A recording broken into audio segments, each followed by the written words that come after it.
수 있도록 더 단단하게. 그래서 이렇게 어떤 재료의 발견과 재료의 가공 방법, 그러니까 만드는 방법을 알면서 점점 인류가 옛날에 이렇게 발전을 해왔다고 해요. 조금 더 이제 근대로 들어오면은 이게 보면 1차 산업혁명, 2차 산업혁명, 3차 산업혁명이에요. 그래서 지금 우리는 4차 산업혁명 시대에 살고 있다고 알고 있죠. 1차 산업혁명 때는 이제 엔진, 자동차가 나온 거예요. 이 엔진을 쓰면서 우리가 어떤 연력학 법칙을 이용해서 기계가 사람을 대신해서 일을 해주는 걸 발견했고요. 그래서 굉장히 이게 불과 한 100년 전이에요. 100년 전이었고, 그 다음에 전기를 사용하게 되면서 또 우리가 한번 크게 발전을 했고요. 그리고 우리가 현재 지금 살고 있는 게 사실 정보통신 시대인데 컴퓨터, 뭐 핸드폰, 메모리 이런 걸로 대표되는 시대예요. IT라고 하는데 이거는 어떤 차이가 있었을까요?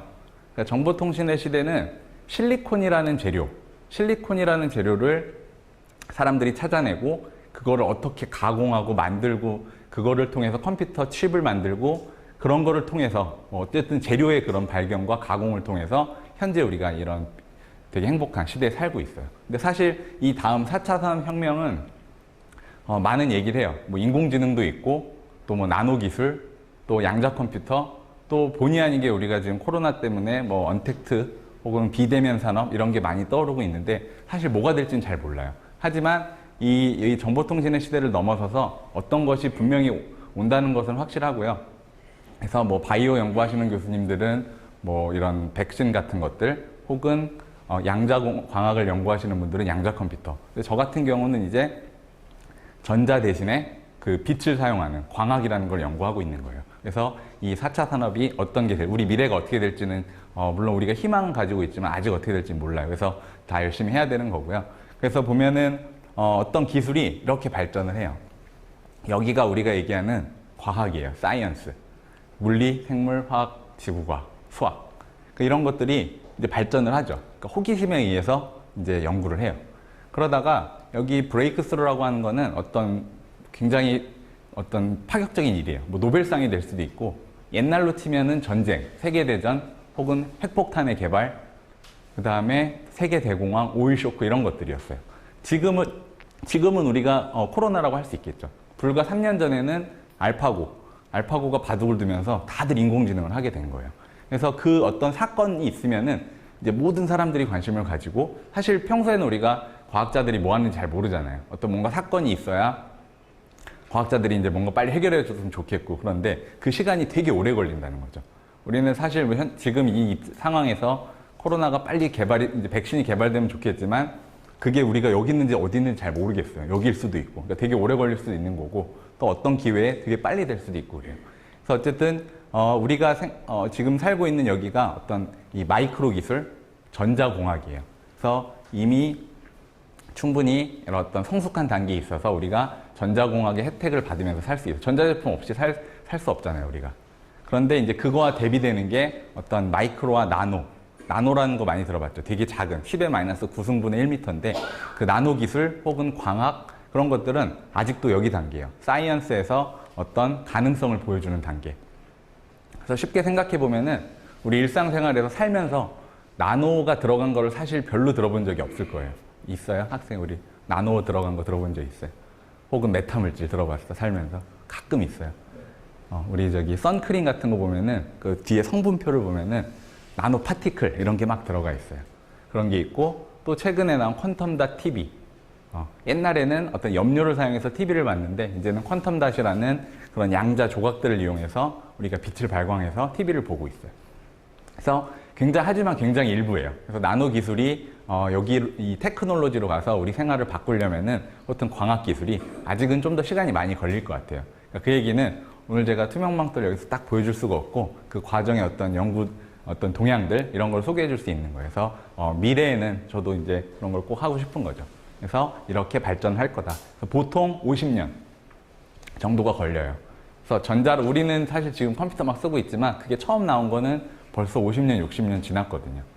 그래서 이런 시간이 걸린다. 그래서 그럼 여기 이제 사이언스라는 게 어떤 호기심, 궁금한 거였어요. 아까 우리 영화 얘기를 하셨었는데 저도 어렸을 때 초등학교 때 유치원 다닐 때 꿈이 있었어요. 이런 게 있으면 정말 좋겠다. 만화책에서 보던 것들, 게임에서. 요새 친구들은 모르는, 여기 아버님들은 아실 수도 있을 것 같은데, 드래곤볼이라는 만화가, 일본 만화가 있었고, 이건 이제 에너지를 모아서 장풍을 쏘는 거예요. 이렇게.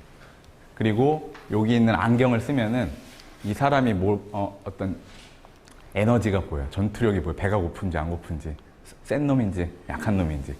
그리고 뭐 최근 들어서 보면은 해리포터, 스타크래프트 게임에 보면은 투명망토가 나오죠.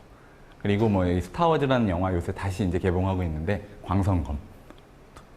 과거로 돌아가는. 이거 하고 싶었어요. 시험을 잘 못 보면 다시 과거로 돌아가서 시험을 잘 보고 싶었거든요. 그래서 하여튼 이런 것들이 이제 제가 어렸을 적 꿈이었는데 여기에 들어가는 공통된 어떤 요소가 뭔지 아시겠어요? 네. 이미 아까 제가 제목에서 말씀드렸죠. 다 빛하고 연관되어 있는 거예요. 빛을 다루는 것들이에요. 빛을 없애고 빛을 굉장히 세게 모아서 이게 레이저들이에요. 혹은 무기 같은 거죠. 그리고 이런 것들이 하여튼 빛과 연관된 학문인데, 그러니까 포토닉스, 포톤이라는 게 그러니까 일렉트론, 전자와 대비되는 그 빛의 어떤 알갱이들이에요. 그래서 이 포토닉스라는 거는, 광학이라는 거는 빛과 관련된 모든 학문이에요. 그래서 빛의 생성, 뭐 레이저라든지 LED라든지 이런 것들. 그리고 그래서 이제 한 5년, 6년 전에 노벨상을 2개 받았어요. 노벨 물리학상, 노벨 화학상을 이 광학에서 받았는데, 현미경 기술을 굉장히 발전시킨 것과 파란 LED, 이미 상용화가 됐죠. 그래서 이런 것들이 노벨상을 받았다는 얘기는 이제 아직 조금 시간이 더 걸린다는 얘기예요. 우리가 일상생활에서 자유롭게 사용하기. 그래서 여기 혹시 영국에 여행 갔다 오신 분 있어요? 대형 박물관 가보신 분 있으세요? 거기에 이런 컵이 있어요. 라이커, 로마 시대 400년대 쓰던 라이커걸스 컵이라는 건데, 이거는 되게 특이해요. 밖에서 우리가 빛을 비춰주면은 초록색이에요. 우리가 보이는 게 초록색으로 보여요. 근데 어떤 뭐 빛의 어떤 소스, 형광등이나 이런 거를, 랜턴을 여기 안에다가 집어넣으면 빨간색이 보여요. 왜 그럴까요? 결론을 말씀드리면 이 유리는, 어떤 재료는 초록색 빛은 반사를 시켜요. 그래서 밖에서 빛이 막 오면은 초록색이 반사돼서 초록색이 나한테 와서 그 초록색이 나한테 보이는 거예요. 근데 그 광원이 안에 있으면은 초록색은 반사된다고 그랬죠. 그러니까 초록색이 튕겨져 나가서 나오질 못하고 그 중에 이제 나머지 색깔들이 나오는데 빨간색이 유난히 더 잘 나와요. 그래서 옛날 사람들은 그게 왜 그런지 몰랐어요. 왜 그런지 몰랐고, 다만 어떻게 하면 그게 되는지는 알았어요. 똑같은 일이 이 성당, 유럽에 있는 성당에 가보면 예쁜 이런 스테인드 글라스라는 게 있는데 막 색깔이 예뻐요. 페인트로 칠한 게 아니라 이런 예쁜 색깔이 나오는데, 그 안에 금, 은, 어떤 작은 알갱이들을 갈아서 넣었더니 유리에다가 이런 색깔이 나왔던 거예요. 그러니까 왜 그런지는 몰랐지만, 여기다가 이런 뭘 갈아서 넣었더니 이런 색깔이 나오더라. 이것도 마찬가지인 거예요. 그래서 제가 여기 레이저 포인터를 하나 가져왔는데, 이게 하나가 초록색이고 이게 하나가 빨간색이에요. 그래서 우리 손에다가 빨간색 레이저 포인터를 한번 집에서 한번 해보세요. 이렇게 하면은 비쳐요. 이게 투과되는 게 보여요. 그러니까 이 유리가 우리 인체랑 되게 비슷한 조직이에요. 근데 초록색 레이저를 똑같이 이렇게 해보면은 하나도 안 나와요. 반사시키고 있는 거예요. 이것처럼. 그래서 물론 지금 여기에 이제 뭐 이런 나노 파티클이 쓰인 건 아닌데, 이런 식으로 어떤 재료의 그런 특성들을 활용을 한 거죠. 옛날 사람들이. 물론 그 이유는 최근에 들어서 밝혀진 거예요. 나노 파티클을 잘 섞어서 쓰면은 여러 가지 색깔을 조절할 수 있고, 그런 것들을 이용해서 또 빛을 조절하고, 그래서 메타물질, 플라즈모닉스라고 하는 어떤 새로운 학문 분야가 생겨났어요. 그럼 이제 조금 더 구체적으로 여기 메타 물질이라고 했는데, 이 메타라는 거는 혹시 들어보셨어요? 메타? 이 사전을 찾아보면은, 그러니까 어떤 접두사예요. 뭐를 초월한, 비욘드, 영어로. 기이한, 그러니까 굉장히 특이한 거예요. 그래서 메타 물질 하면 특이한 재료, 이상한 재료, 이런 거예요. 그러니까 뭔가 기존의 관념에서 벗어난 것들. 그래서 사실 살면서 많이 들어보진 못했을 거예요. 근데 뭐가 있을까요? 월드콘에 비해서 뭐가 좀 다른가? 그래서 메타콘. 이 메타녀라는 만화는 초능력 쓰는 그 여자들의 어떤 그 만화예요. 그래서 하여튼 메타라는 게 뭔가를 뛰어넘다라는 의미로 사용이 되기는 되고 있어요. 그래서 가끔 들어보셨을 거고요. 그래서 그러면 메타 물질이 뭘까? 그래서 좀 더 이제 과학적인 정의를 해보면, 그러니까 우리가 알고 있는 재료는 이런 거죠. 화학, 원소 기호에 의해서 결정이 돼요. 금이라는 것과 이 유리는 다르죠. 우리가 눈으로 봐도 다른데 왜 다르냐면은 걔네를 가장 우리가 자를 수 있는 가장 작은 걸로 자르면은 금 원자가 나오고요. 얘는 실리콘 원자가 나와요. 그러니까 애초에 그 레고 블럭 처음에 시작하는 그 단위 구조가 다르기 때문에 얘네들을 잘 이렇게 많이 이렇게 뭉쳐놨더니 금이 되고 하나는 유리가 되는 거죠. 그래서 어떤 원소, 케미컬한 그런 재료에 따라서 바뀌는 거예요. 원소에 따라서. 근데 같은 탄소라고 해도 우리가 잘 알고 있는 거죠. 초등학교 때 배웠죠. 연필, 흑연하고 다이아몬드는 둘 다 탄소로 돼 있대요. 근데 하나는 되게 비싸고 하나는 되게 쉽게 구할 수 있죠. 걔네들이 태어날 때 어떤 그 생성 환경에 따라서 이렇게 연결되어 있는 그런 구조들이 바뀌어서 그래요. 하지만 어쨌든 이런 화학과 되게 관련이 있어요. 그래서 어떤 우리가 통상 알고 있는 그 재료라는 거는 이렇게 물질이라는 거는 그런 원소, 화학에 의해서 우리가 결정을 했는데 이 메타물질이라고 하는 거는 사전적인 정의는 이래요. 인공 원자로 구성되어 있는 인위적으로 가공된 물질이에요. 그래서 여기 있는 동그란 것들이 인공적으로 만든 원자예요. 원자의 크기는 1옹스트롱, 정말 머리카락보다 10,000분의 1이 작은데 그러니까 그런 원자들을 우리가 만들어요. 어떤 가공을 통해서 뭐 쇠로 드릴로 이렇게 구멍을 뚫어도 되고 어떤 방법에 의해서든지 이 원자를 만들어요. 우리가 장난감 레고 생각하면은 그 가장 작은 단위 블럭을 생각하면 될 것 같아요. 걔네들을 잘 배열하면 어떤 모양이 나오죠. 그래서 그런 것들을 잘 배열을 했더니 굉장히 기이한 현상이 나타나야 되는 거예요. 그래서 오늘 그 기이한 현상들의 일부를 좀 보여드릴 거고요. 그래서 이제 뭐 좀 제한이 있다면 이거 화학과 상관이 없고 그 대신 원자라는 거는 굉장히 작아야 돼요. 그러니까 이거를 제가 이런 동그라미를 금을 잘 이렇게 깎아가지고 어떤 모양으로 만들었더니 투명망토가 딱 됐어요. 뭐 그런 거죠. 그래서 우리가 뭐 실제 이거는 이제 그냥 일반 자연계에서 일어나는 일이에요. 물에다가 레이저를 쏴보면은 이런 식으로 휘는 게 보여요. 왜 휠까요? 물과 공기는 어떤 다른 재료이기 때문에 그 빛이, 그러니까 물이 좀 더 빡빡한 거예요. 빛이 물에서 더 느리게 가요. 그러니까 빠르게 가다가 물을 탁 만나면서 우리가 뭐 물에 들어가면 이게 걸음이 느려지잖아요. 똑같이 꺾여지는 거예요. 그래서 이거 굴절이라고 하고요. 또 이거를 잘 이 각도를 조절을 하면은 이렇게 아예 안 나가게 전반사라는 거를 만들 수도 있어요. 이거를 이용해서 지금 현재 우리가 광통신 기술을 사용하고 있어요. 그래서 이거는 기존에 우리가 알고 있던 이제 광학 기술인데, 그래서 이건 이제 굴절은 우리가 잘 알고 있을 거예요. 그런데 이제 메타물질이라는 거는 그런 굴절의 법칙을 벗어나서 굉장히 더 이제 극단적으로 가는 거죠. 그러니까 우리가 자연계에서 볼 수 있는 최대 굴절률이 한 5 정도 돼요. 공기가 1이고요. 5배 정도 큰데 사람들이 인공적인 원자를 잘 만들었더니 굴절률이 50, 100이 됐어요. 그럼 그런 데서는 빛이 되게 느리게 가요. 시간이 느리게 가는 거랑 마찬가지예요. 그리고 굴절률이 0이 되면 굉장히 빨리 가고 그러니까 우리가 시간까지도 조절할 수 있는 여지가 있어요. 그리고 음의 굴절률이라는 거는 이렇게 꺾이는 방향이 이쪽으로 빨대가 이쪽으로 꺾여야 되는데 이쪽으로 꺾여야 되는데 반대쪽으로 꺾이는 거죠. 그래서 아직 교과서에는 이게 안 나와 있어요.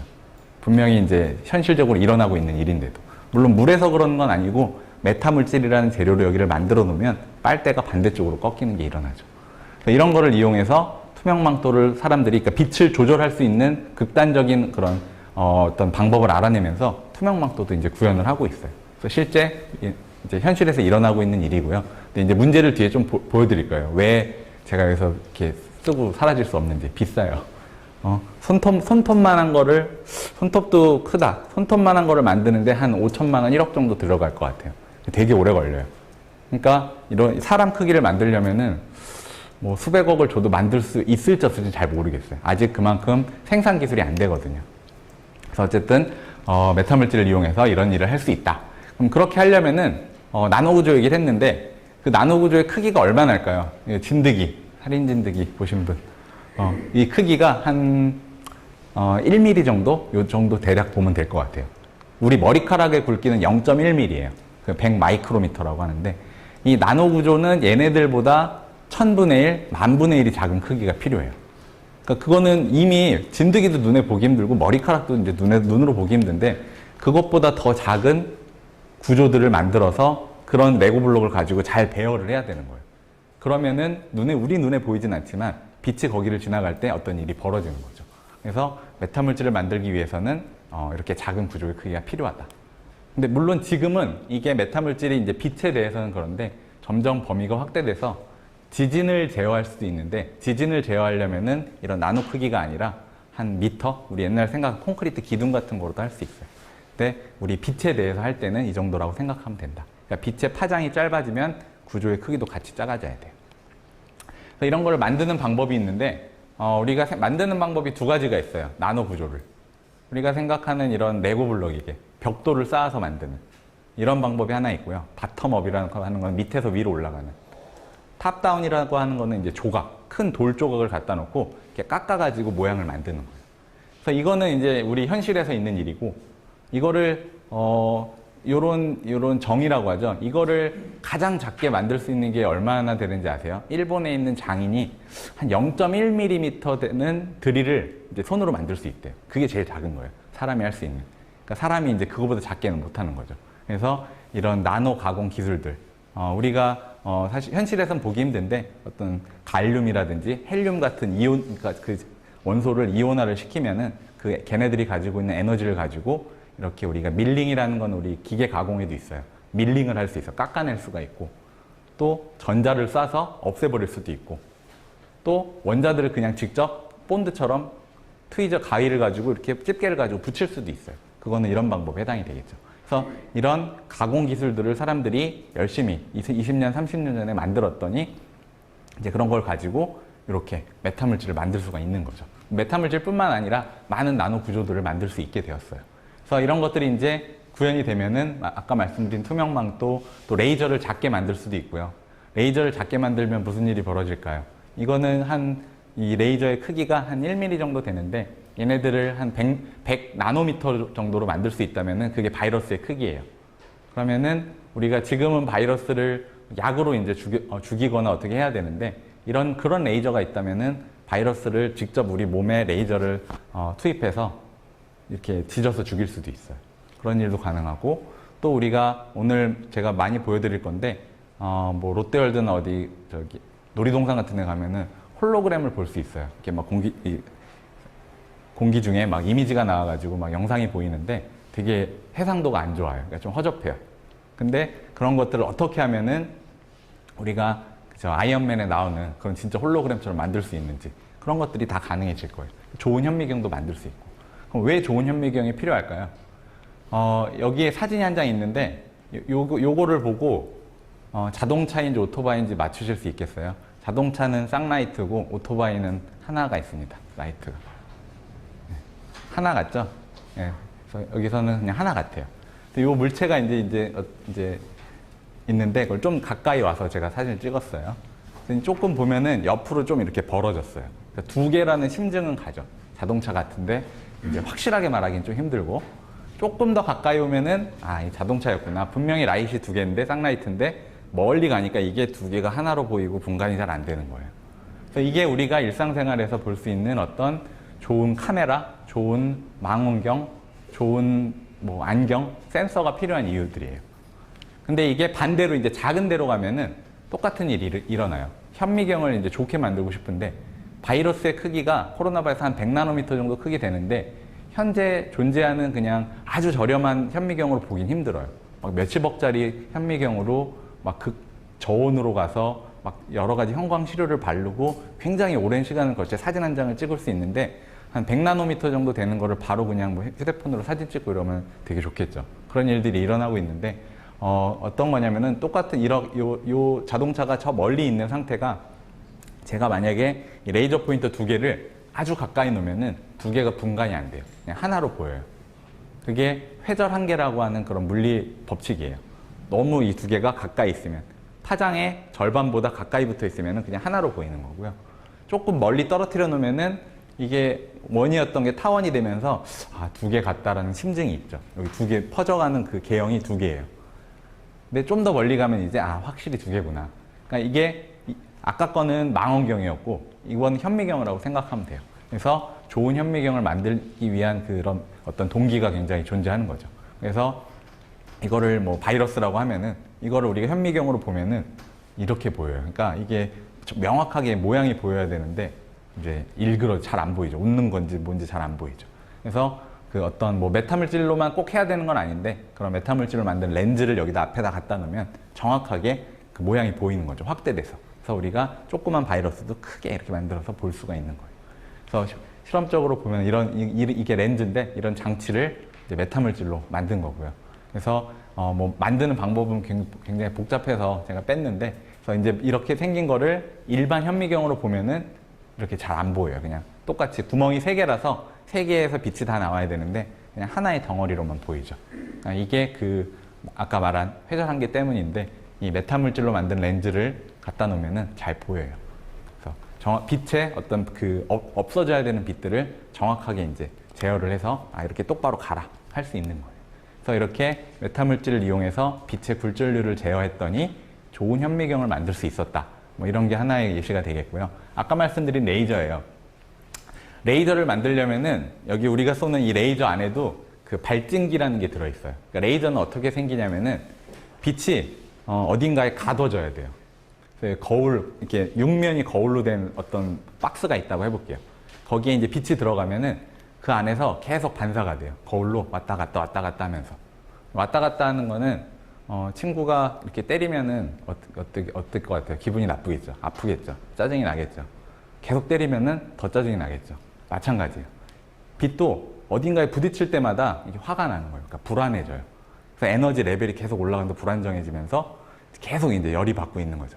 그러다가 충분히 이게 열이 받았을 때 이제 이 유리 상자 안에서 살짝 이렇게 톡 쳐주면은 폭발하는 거예요. 그 레이저가 쫙 빔이 나가는 거예요. 이렇게. 이 안에서 그런 발진 현상이 일어나고 있어요. 근데 왜 작은 걸 못 만드냐면 아까 말한 그 파장의 절반으로만 줄이면은 얘네가 갇히질 않아요. 빛이 이 안으로 들어가야 되는데 그냥 퍼져버려요. 큰 데는 가둬놓을 수 있는데 크면 그럼 레이저도 커지는 거거든요. 그래서 그거를 아주 작은 빛을 포집하는 장치, 발진기라고 하는 거를 아주 작게 만들 수도 있고, 그렇게 되면 이제 이런 나노 레이저를 만들 수도 있어요. 그래서 이 크기가 바이러스보다 훨씬 작은 것도 만들 수 있고, 근데 물론 뭐 실용적으로 해결해야 될 문제들은 아직도 여전히 많아요. 하지만 어떤 나노 레이저 기술, 그러니까 뭐든지 빛에 관련된 모든 것들을 작은 걸로 하는 게 가능한 거죠.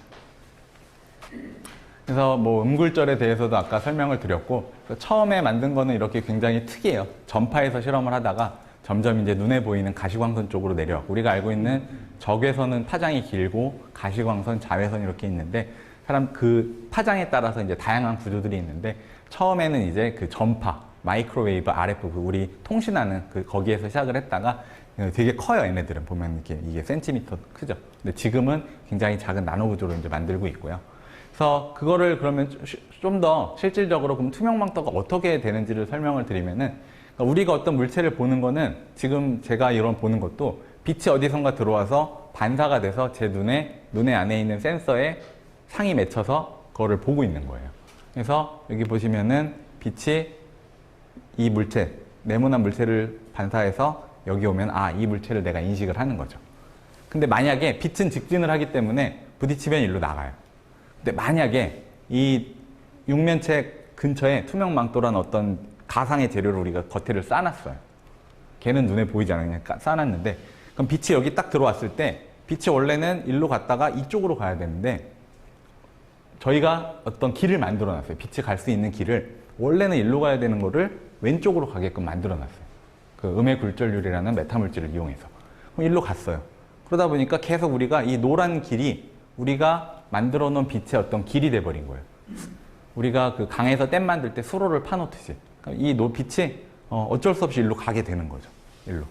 그럼 여기 있는 물체를 부딪히고 다시 이제 부딪히면 반사가 돼요. 반사가 돼서 또 이렇게 와서 이제 여기 나한테 오는 거죠. 그러니까 나는 분명히 여기 물체가 있는데 빛이 얘를 때리고 나한테 오니까 나는 얘를 보고 있는 거죠. 그러니까 이게 투명망토의 원리예요. 빛이 가는 길을 내 마음대로 조절을 하고 있는 거죠. 굴절률을 바꿔가면서. 네. 그래서 이거는 우리가 이미 알고 있는 현상이에요. 신기루. 신기루는 왜 일어날까요? 공기 중에 있는 공기의 굴절률은 똑같이 1인데 사막에 같은 게 사막 경우는 온도가 너무 높은 거예요. 바닥이. 그래서 되게 뜨거워져요. 그럼 뜨거우면 굴절률이 바뀌어서 이 층이 져 있는 거죠. 그래서 여기 있는 원래 직진을 하지 않고 계속 휘어져 가는 거예요. 휘어져 가다가 땅에 부딪혔을 때 전반사가 일어나서 우리가 존재하지 않는 나무는 분명히 여기 있는데 나무가 여기 있다고 믿고 있는 거예요. 그래서 이런 그 공간의 어떤 그 왜곡, 공기의 굴절률은 1이 돼야 되는데 높은 온도 때문에 굴절률이 바뀌어서 어떤 이 빛이 막 극단적으로 휘어버리는 거죠. 이게 현실에서 볼 수 있는 그런 극한 현상이에요. 근데 이거를 이제 활용을 하는 거죠. 그래서 어떻게 간단하게 먼저 이제 그 나노 구조로 만들기 전에 어떤 실험을 했냐면은 여기 어항인데 빛이 가는 경로, 여기 이제 빛이 들어오는 길인데 빛이 들어오면 여기 어떤 프리즘이 있어요. 플라스틱으로 만든 프리즘이 있는데 여기에 닿으면은 이제 꺾이게 돼 있어요. 이렇게. 그래서 꺾이고 파란색은 또 다른 플라스틱이에요. 꺾여서 또 나오게 이제 직진으로. 그래서 빛이 가는 경로를 내가 이렇게 만들어 놨어요. 그래서 빛은 여기는 아무것도 없으니까 그냥 직진, 꺾여서 이렇게.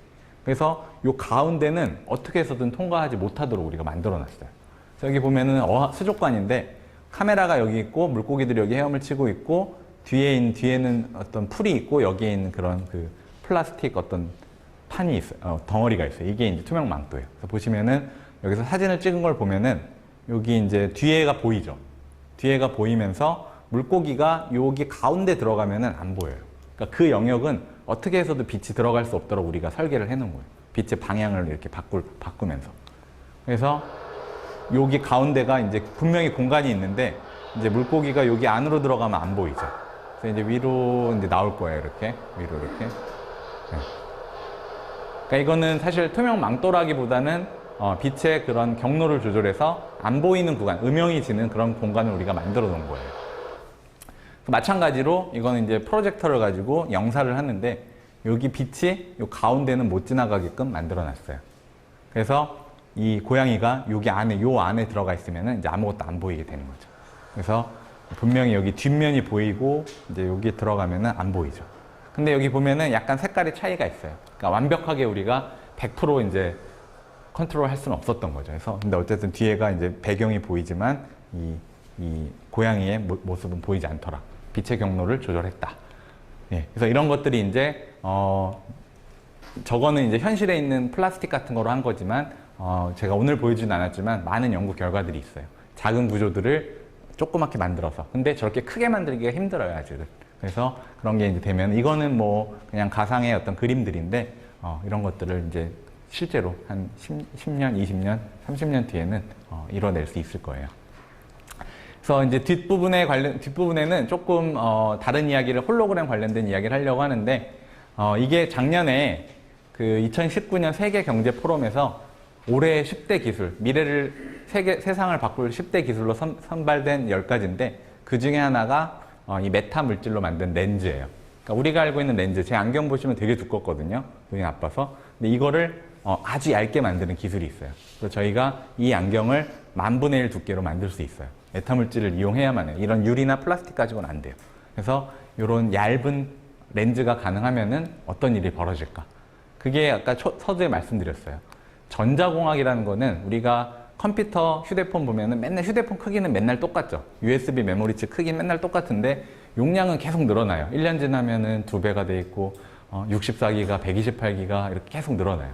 그 이유가 뭐냐면은 같은 공간 안에 그 전자 어떤 부품들 그런 것들을 계속 작게 만들어서 계속 집적을 할 수가 있어요.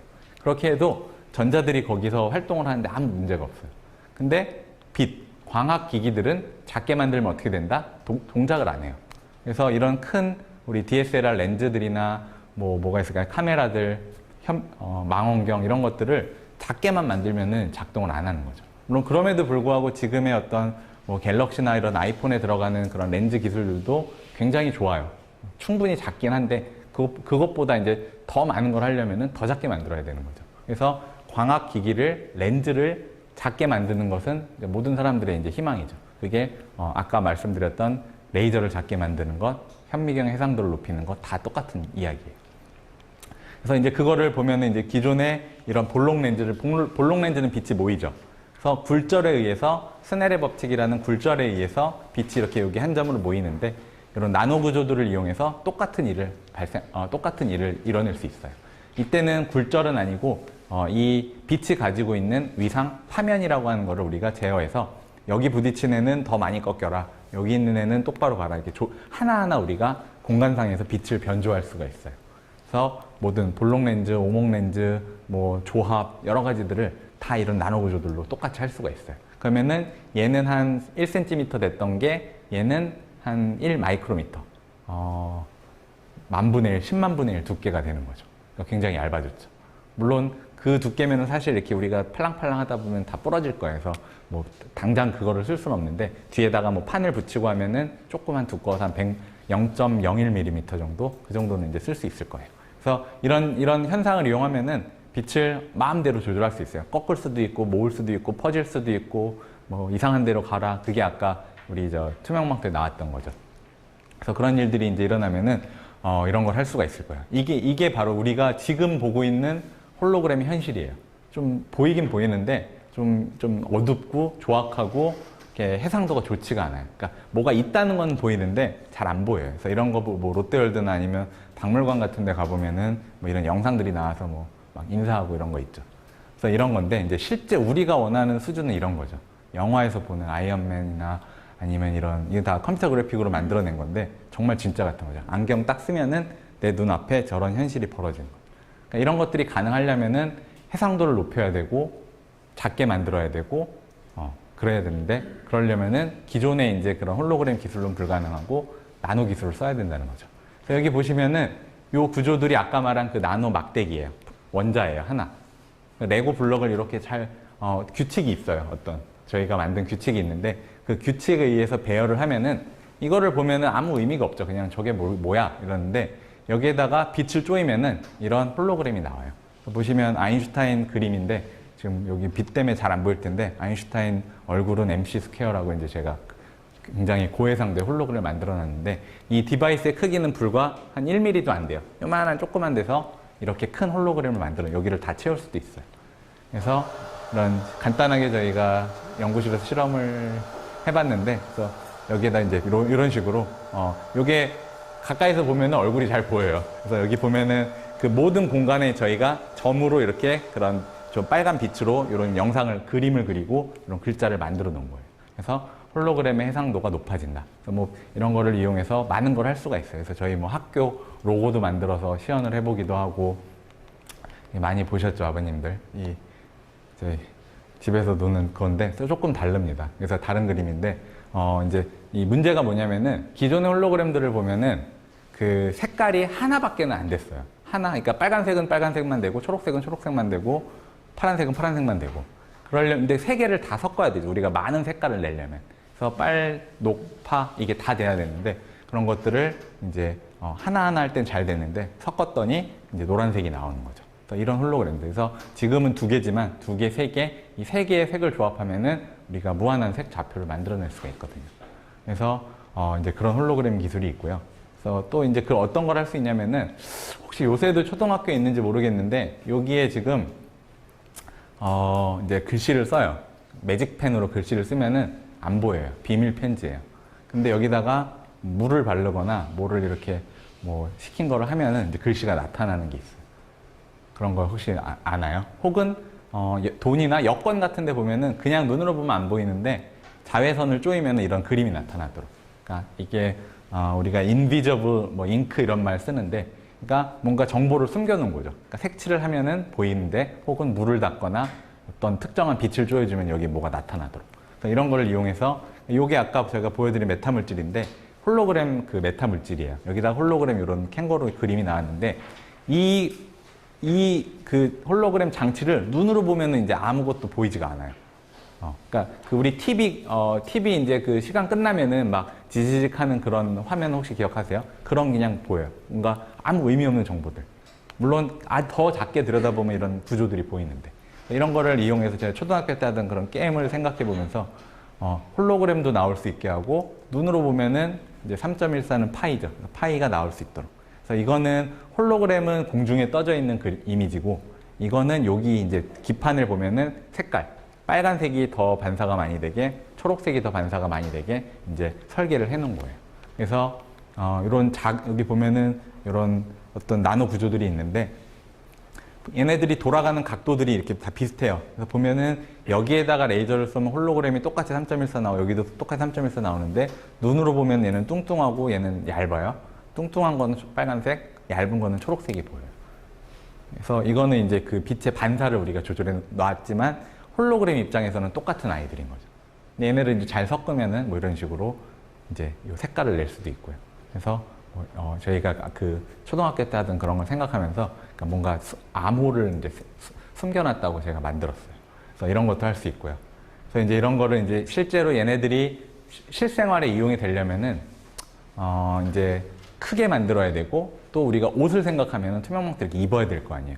이렇게 구부러져야 되고 물론 요새 TV나 전화기도 접히고 뭐 TV도 요새 말리고 하는데 그런 게 되게 어려워요. 그래서 이런 딱딱한데 그냥 만드는 게 아니라 이런 볼록한데 오목한데 혹은 이런 팔랑팔랑한데 이런 데도 똑같은 거를 만들어서 저희가 어떤 뭐 메타물질이 이런 데서도 되고 여기서도 되고 여기서도 되고 그러니까 그런 활용도를 점점 높여가고 있어요. 그래서 이런 걸 하려면 이제 어떤 설계나 이런 기술뿐만 아니라 생산 기술, 그러니까 공장에서 만들 수 있는 기계들이 있어야 돼요.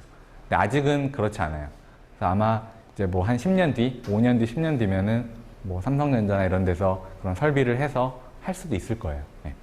이제 그런 거고요. 그래서 뭐 이렇게 여러 가지 아까 말씀드렸던 색깔, RGB, 빨록파를 다 이제 구현을 했고요. 그리고 이제 이런 거를 좀 더 실용적으로 활용을 하려고 봤더니 이제 좀 더 이제 제가 막 생각을 해봤어요. 어떤 걸 할 수 있을까? 그래서 우리가 액정이라는 게 있어요. 액정이라는 거는 그 우리 TV, LCD TV에 쓰이는 건데, 그러니까 평소에는 어떤 하나의 어떤 홀로그램 이미지를 내다가 어떤 다른 외부의 자극, 전기 스위치일 수도, 온오프 스위치일 수도 있고, 손으로 이렇게 터치일 수도 있고, 또 온도 변화, 열일 수도 있고, 또 화학물질의 변화, 이런 것도 여러 가지 어떤 반응을 하면은 다른 그림이 나오게, 다른 영상이 나오게 그런 걸 할 수 없을까 생각을 하다가 평소에는 그냥 어떤 A라는 이미지가 나오다가 저희가 이제 어떤 스위치를 켜면은 다른 이미지가 나오도록. 그러니까 이 메타물질로 만든 홀로그램 활용도를 이제 높이려고 한번 해봤어요. 그래서 이 액정이라는 거는 그 안에 우리 리퀴드 크리스탈이라고 하는 게 뭐 전기를 걸어주면은 누워있던 게 이렇게 쓰고 뭐 누워있고 이런 건데 걔네를 바꾸면서 저희가 그 또 빛의 경로를 조절할 수 있게 되었어요. 그래서 보면은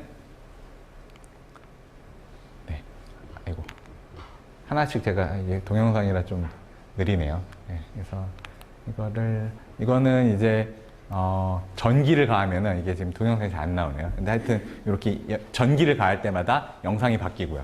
얘는 열을 가하면 여기 밑에 이제 온도를 높이고 있는데 시간이 좀 걸려요. 온도를 높이면은 점점 하나가 이미지가 없어지고 이제 다른 홀로그램 이미지가 나타나고 있는 거예요. 또 손으로 만지면은 네, 이렇게 손을 대면은 다른 이미지가 홀로그램이 나오게. 이거는 저희가 처음에 그냥 컨셉을 이제 하기 위해서 만들었고 얘를 이제 좀 더 활용을 한 게 이런 거예요. 그러니까 우리가 뭐 어떤 뭐 공사장이나 아니면 어떤 좀 위험한 데서 일을 할 때 어떤 예를 들어서 유독가스가 나오면은 어떤 우리 센서가 있으면 좋잖아요. 그래서 가스 감지하면은 뭐 이제 밖으로 나가게 하고 그런 것들이 있는데 그런 거를 나노 기술을 이용해서 할 수 없을까 생각을 하다가 어떤 유독가스가 이 메타물질에 닿으면은 위험 신호를 알려주는 거를 만들어서 저희 어떤 보안경에다가 붙여서 실제로 이제 좀 현실에서 뭐 상용화는 안 됐지만 조금 이용할 수 있도록 한번 해봤어요. 그래서 평소에는 그냥 평상시에는 이렇게 괜찮다라고 표시를 하다가 아니면 뭐 여기 저기 시계라든지 우리 저 갤럭시 뭐 와치 같은 거 있잖아요. 그런 데다가 해도 될 것 같아요. 그래서 가스가 들어와서 또 유독가스가 발견이 되면은 이제 위험 신호를 화면으로 이제 홀로그램 여기 영상으로 알려주는 거예요. 물론 소리로 알려줄 수도 있고 여러 가지 방법이 있는데 이제 그렇게 한번 해봤고요. 그래서 저희 이제 여기 안경에다가 보안경에다가 딱 붙여놓고 여기에 이제 신호가 딱 뜨도록 그러면은 이제 그 아까 서두에 보여드렸던 그런 그 만화에서 나오는 안경 같은 거죠. 뭔가 여기 신호가 보이는데 내 눈앞에서 위험 신호가 이제 보이는 거예요. 뭐 소리로 해도 되지만 소리가 꼭 작동이 안 되는 환경도 있거든요. 그래서 이런 식으로 위험한 가스가 나오면은 도망가라. 네, 괜찮으면 다시 안전하다. 이런 게 이제 향후에는 나노 기술이 좀 활용될 여지가 있지 않을까 생각해서 열심히 이제 개발을 하고 있고요. 그래서 이제 여기는까지는 홀로그램이었고 마지막 이제 한 몇 장은 그 색깔을 내는 연구예요. 색깔은 우리가 그런 염료, 기존에는 그런 페인트 같은 걸로 이제 색깔을 냈었어요. 근데 그런 거 없이도 나노 구조를 이용하면은 굉장히 어떤 똑같은 우리가 그런 RGB 색깔을 낼 수 있는데 친환경이기도 하고 에너지도 적게 소모되고 여러 가지 가능성이 있어요. 물론 아직은 완벽하진 않아요. 완벽하진 않은데 그래서 이런 나노 구조들을 잘 배열했더니 이런 파란색 계열의 색깔을 내기도 하고요. 그래서 이런 거를 좀 더 활용을 하면은 이건 실제 색깔이 이렇게 변하고 있는 건데 얘는 훨씬 더 많은 좌표계를 만들 수 있어요. 레고 블록이 좀 더 복잡한데 이렇게 우리 그 미술에서 보는 그 팔레트 같이 정말 많은 색깔을 만들 수도 있고요. 그래서 이런 이 크기가 전체 우리 최신 TV가 낼 수 있는 색 좌표계고요. sRGB라고 하는 거는 우리 모바일 디스플레이 정도 돼요. 휴대폰에 나오는 색깔인데 그 정도는 충분히 다 커버를 할 수가 있는 색깔을 나노 기술로 만들 수 있다. 이런 거를 그럼 좀 더 활용을 해봤어요. 우리 요새 QR코드 찍고 어디 식당 들어가야 되죠. 그래서 QR코드를 우리가 생성을 하는 기술들이 그런 컴퓨터 프로그램으로 이제 있어요. 프로그램으로 이미지를 만들어주는 기술이 있는데 이거는 진짜 그 물리적인 디바이스를 가지고 QR코드를 만들 수도 있어요. 이거는 보안 등급이 되게 높아요. 그래서 이거를 뭐 해킹이나 이런 게 물론 지금 우리가 식당 가거나 어디 관공서 들어갈 때 QR코드 찍는 거는 보안이랑은 조금 차이가 있긴 한데 보안 기능을 높여서 뭐 결제하고 이런 거에 쓸 수도 있어요. 그래서 여기 있는 코드, QR코드가 그 나노 구조 이런 걸 가지고 색감을 다르게 해가지고 진하게 뭐 연하게 이렇게 해서 만든 거예요. 그래서 실제 굉장히 많은 색깔을 낼 수가 있고요. 그래서 얘를 이제 들여다보면은 이런 색깔이 나오는데 그 안에는 이런 나노 구조들이 이제 모양이 다르면 색깔이 다른 거죠. 그래서 이제 이런 걸로 만든 QR코드를 실제로 이제 이걸 보여드릴게요. 휴대폰에 있는 앱으로 스캔을 하면은 진짜 이제 읽히는 거죠. 근데 그 안에 원래 있는 그 본 코드는 이제 저희만 알고 있는 거예요. 만든 사람만. 그래서 보안 그 레벨을 굉장히 높여서 뭐 한 코드 안에 수백 개, 그러니까 무한대까지도 늘릴 수 있는데 이론적으로는 지금은 한 수백 개 정도의 그런 어떤 코드 암호를 심어 놓을 수가 있는 거죠. 그래서 이게 이제 다른 QR코드에서 어떤 다른 기능을 저희가 휴대폰이랑 연동을 시켜 놓은 거죠. 그리고 이제 마지막으로 갤럭시 몇부터 있나요? 이 안면 인식으로 로그인하는 것들이 있어요. 최근에는 이제 안면 인식으로 결제까지 한다고 하는데 그거를 하게 하는 게 여기 핸드폰 여기 보면은 센서가 있어요. 이 센서는 뭘 하는 거냐면은 도트 프로젝터라고 하는 건데 점을 이렇게 막 쏴주고 있어요. 그래서 점이 레이저인데 점이 이렇게 퍼지다가 사람 얼굴에 닿으면은 이제 돌아오는 거예요. 돌아오는 시간을 측정을 해서 이 사람의 얼굴 지도를 그리는 거예요. 이 안에서. 그럼 어떻게 되면 점이 많으면 많을수록 좋겠죠. 좀 더 정교하게 얼굴을 인식할 수 있고 또 그게 어떤 그 시간이나 그런 거를 더 정확히 측정하면은 좀 더 입체적인 모양을 그릴 수가 있겠죠. 그래서 여기 이제 삼성 갤럭시 폰 안에도 그런 도트 프로젝터가 이제 들어가 있는데 그러니까 이런 것도 마찬가지로 좀 더 인식이 잘 되게 하고 그러니까 예전에 우리가 지문 인식이나 홍채 인식 같은 거 하면은 잘 안 돼요. 한 3번 하면 한 번 되고 이런 식일 거예요. 근데 그런 게 이제 좀 불편하거든요. 그래서 그냥 우리 그림 그리고 이렇게 비밀번호 입력하고 마는데 그런 것들이 이제 훨씬 더 좋아질 거라는 거예요. 그래서 미래에는 그냥 우리가 얼굴만 갖다 댄 은행에서도 얼굴로 그냥 결제하고 생체 인식을 할 수 있는 수준의 그런 게 가능할 건데 여기 들어가는 그 도트 프로젝터를 지금은 한 수 밀리미터 정도 돼요. 그것도 되게 큰 거예요. 휴대폰 안에 그걸 다 넣어야 되니까. 그래서 그거를 메타물질로 아주 작게 한 1000분의 1 작게 저희가 만들었더니 똑같은 수의 점을 뿌려서 걔네가 이제 돌아오는 시간을 저희가 측정할 수가 있는 거죠. 그래서 초소형 다트 프로젝터를 만들 수도 있고요. 그래서 그런 게 이제 다 통합이 되면은 이런 우리 현재는 그 VR 게임 같은 거 할 때 보면 되게 무거운 걸 쓰고 하는데 그런 것도 필요 없을 거예요. 그냥 우리 안경에다가 그냥 뭐 안경 그냥 뭐 판 하나 대거나 혹은 아주 얇은 안경 그냥 갈아 끼면 콘택트 렌즈 정도 하면은 이제 이런 가상현실, 증강현실을 우리가 할 수도 있지 않을까 생각을 합니다. 그래서 이제 오늘 제가 준비한 건 이게 마지막 슬라이드인데 이게 문제입니다. 문제. 그러니까 나노가 들어가는 것들은 그 조그만 거를 우리가 손으로 가공하는 게 아니기 때문에 되게 어려워요. 어렵고 비싸고 오래 걸리고 그러니까 시연 정도만 가능한 거죠. 우리가 학교나 연구소에서 이런 게 가능하다, 되기는 된다라고 이제 보여는 줄 수 있는데 이제 크게 만들고 이제 싸게 만들고 이런 거는 이제 훨씬 더 많은 시간이 지나야 돼요. 회사에서 설비를 만들고 그거를 대량 생산해서 그럼 그 목적이 있겠죠. 이거를 팔 수 있어야 되니까. 그러니까 많은 시간이 걸릴 것 같아요. 그래서 아까 말씀드렸던 그 작은 투명망토, 현재는 한 100 마이크로미터, 뭐 요만해요. 손톱만한 거를 만드는데 한 달 정도 실수 없이 계속 만들어야 되고요. 이게 수천만 원, 수억 원에 해당해요. 그러니까 비싸죠. 그래서 실질적으로는 의미가 없습니다. 그래서 이게 이제 과학이 어떤 기술이 되려면은 어떤 좀 많은 기간이 지나야 될 거라고 생각을 하고 있습니다. 그래서 앞으로 이제 그러니까 나노 어떤 과학이 발전하는 만큼 우리 생산 기술들 또 그런 것들을 실제로 쓰는 사람들, 그러니까 이게 모두 같이 이제 변해야 되는 거죠. 그래서 나노 기술의 미래가 이제 되려면은 이제 대량 생산이 돼야 된다. 메타물질뿐만 아니라 모든 나노에 해당하는 거예요. 뉴스에서 들어본 뭐 그래핀이라든지 또 여러 가지 나노 재료들이 있는데 뭐 그런 것도 마찬가지고요. 그래서 제가 오늘 준비한 저희 학생들이 저와 같이 열심히 일을 했고요. 그래서 오늘 제가 준비한 건 여기까지입니다. 감사드리고 뭐 질문 있으면 받도록 하겠습니다. 감사합니다.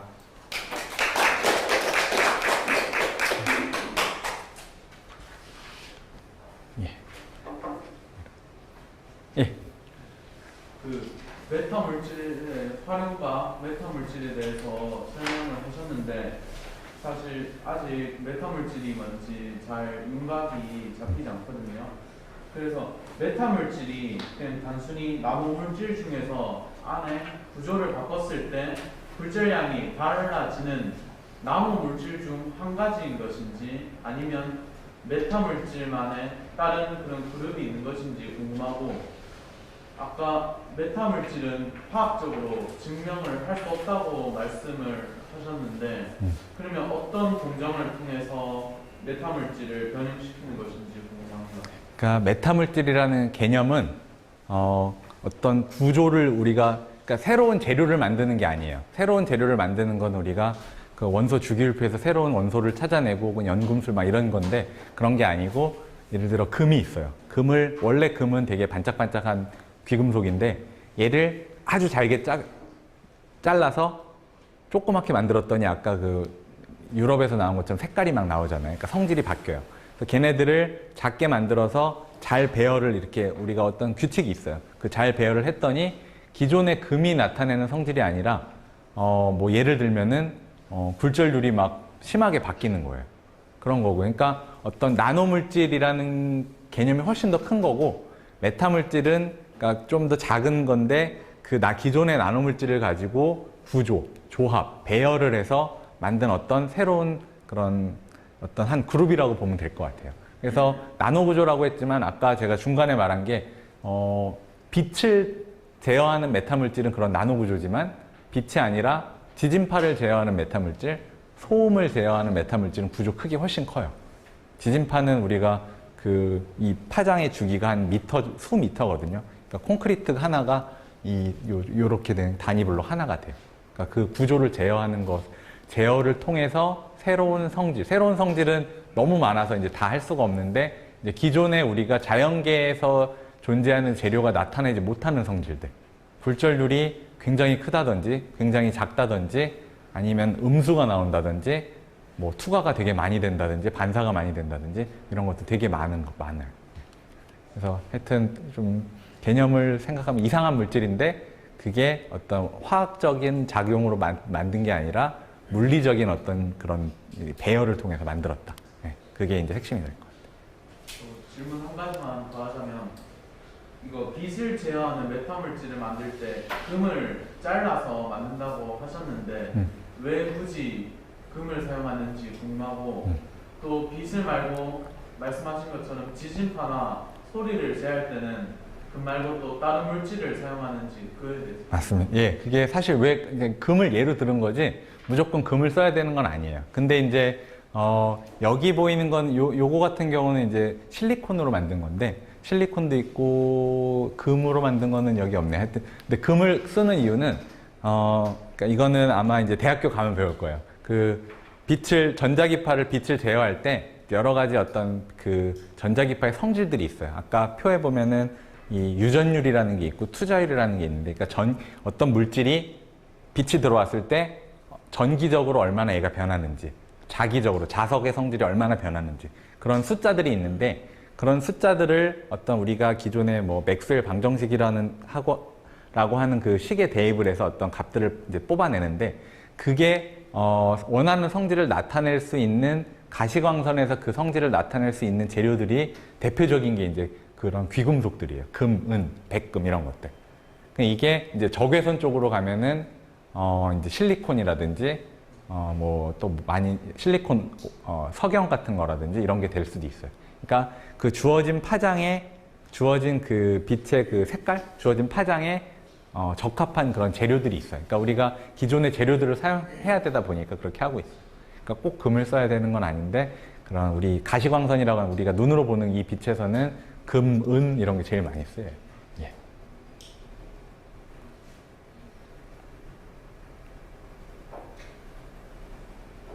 그러면 하나 제가 이해를 이게 하는지는 모르겠는데 이게 사실 네. 아까 말씀하신 대로 빛의 삼원색으로 이게 조합을 통해 가지고 사람의 형태가 안 보이게끔 할 수도 있다고 하셨지 않습니까? 네네. 투명망토처럼. 예.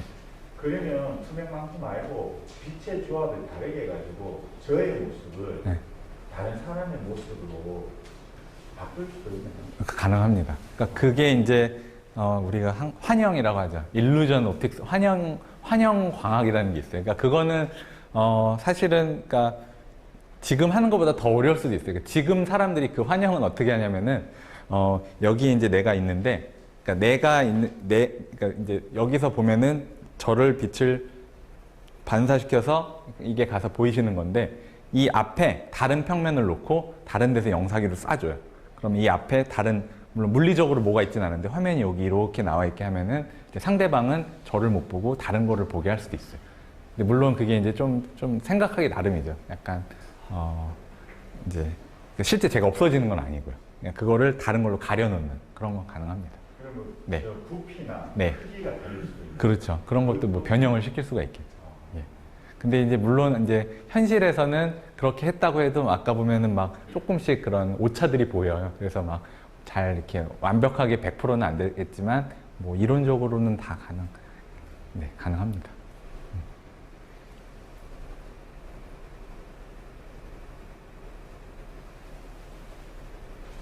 그저 비행기가 이제 스텔스 전투기 예. 하잖아요. 그건 어떤 문제를 그렇게 되는 거죠? 스텔스는 이제 똑같은 원리입니다. 스텔스는 이제 레이더가 이제 스텔스는 이 빛은 아니고 전자기파에서 파장대가 훨씬 길어요. 마이크로웨이브 RF라고 하는 영역인데, 그러니까 얘 지금 여기 빛보다 한 10,000배, 10만 배 이상 긴, 훨씬 100만 배 이렇게 긴 파장인데 마찬가지로 이 레이더라는 게 빛이라고 보시면 돼요. 레이더가 쏴서 돌아오는 게 있으면은 이제 인식을 하는 거예요. 돌아오는 게 없으면 계속 이제 갔다가 안 오니까. 그래서 레이더가 쏜 거를 이제 이렇게 반사된 걸 보는 건데, 스텔스라는 거는 여기에 이제 어떤 특정한 도료가 발라져 있어요. 그래서 이게 빛이 이게 전파가 오면은 얘를 다 흡수해 버리는 거.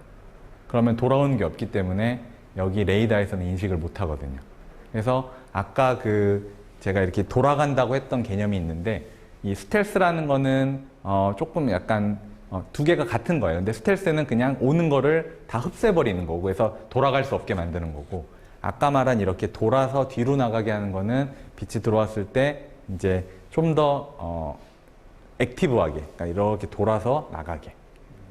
그러니까 뒤에 있는 거를 막고 올 수도 있는 경우인 건데, 이제 현재 스텔스는 이제 그냥 다 흡수해버리는 거예요. 처음 나오게 된 것도 그 미 공군에서 그 스텔스 다음 기술을 만들기 위해서 사실 시작을 한 거였고요. 그 20년 전이었고요.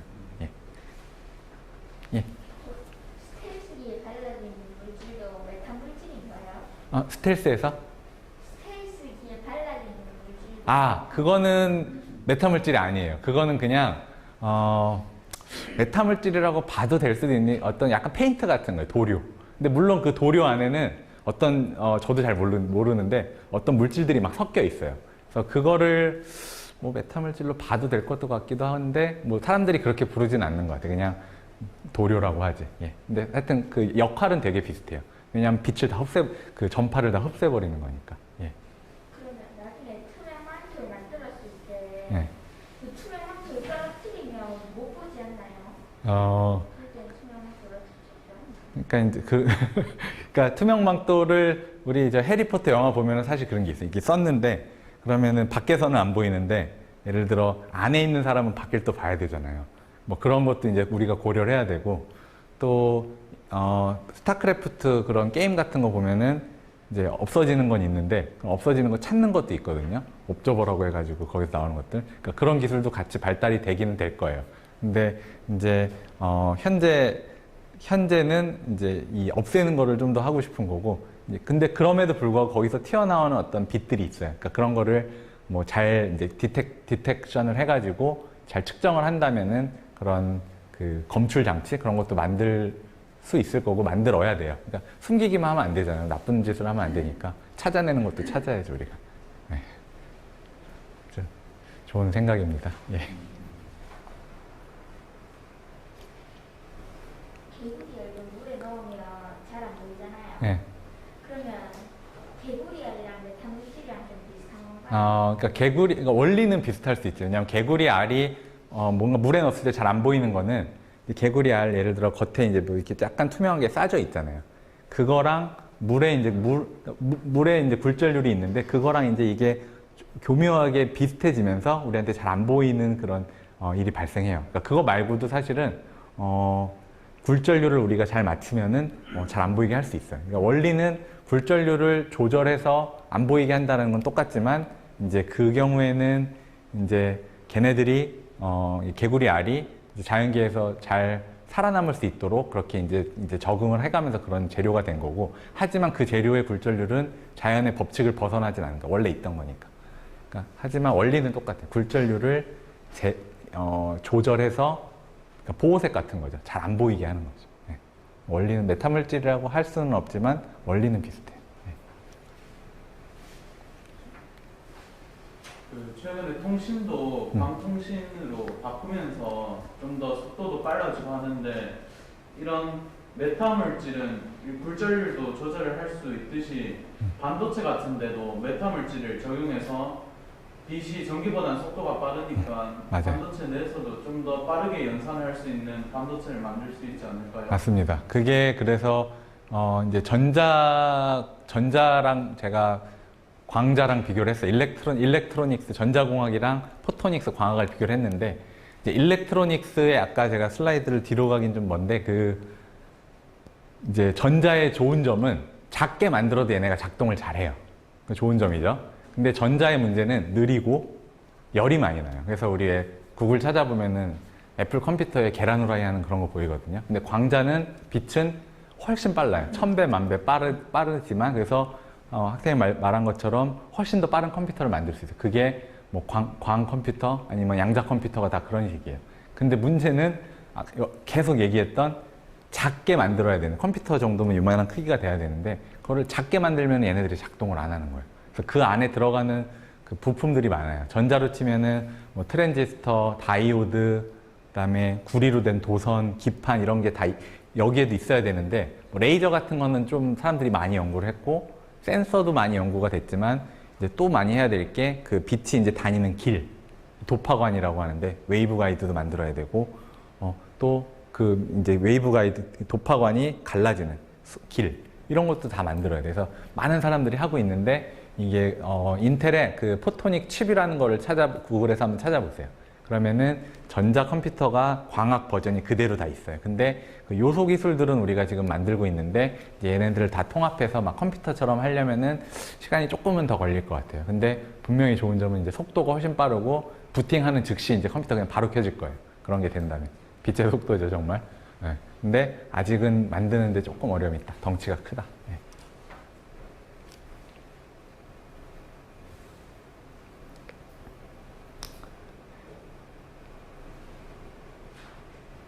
네, 그래서